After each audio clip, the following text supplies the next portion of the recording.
Thưa quý vị, sau hơn một tuần xét xử sơ thẩm và nghị án, sáng nay 23 tháng 10, Tòa án Nhân dân thành phố Long Xuyên, tỉnh An Giang đã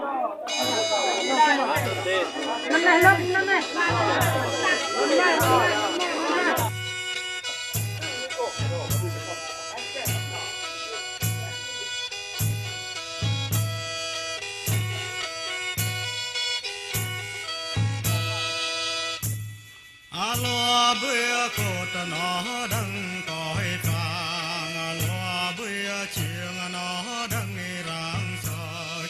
Em ơi bơ, em ơi bơ, em ơi bơ, em ơi bơ.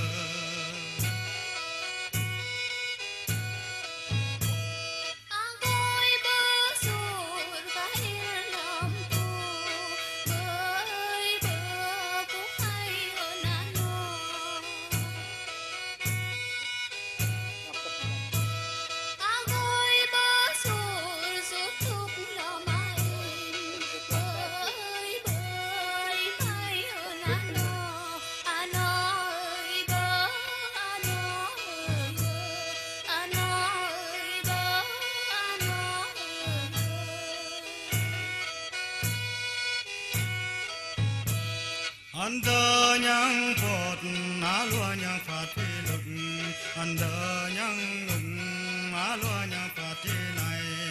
Em ơi bơ, em ơi bơ, em ơi bơ, em ơi bơ.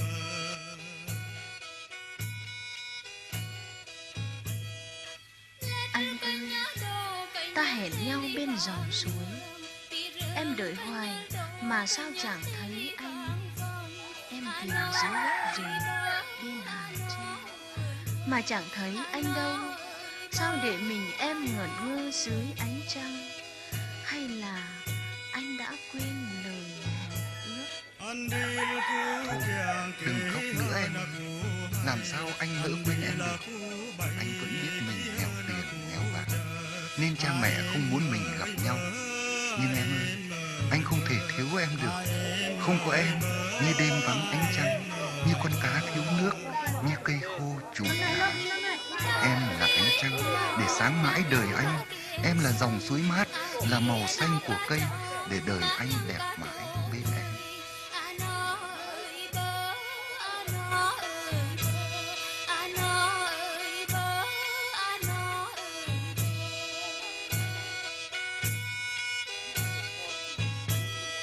Con vơi nhang về về cô tu chi tang, con vang nhang về về cô tu chi đồng. Em ơi bơ, em ơi bơ,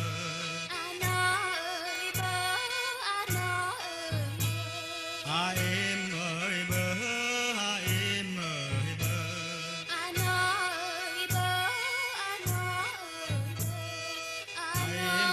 ơi bơ.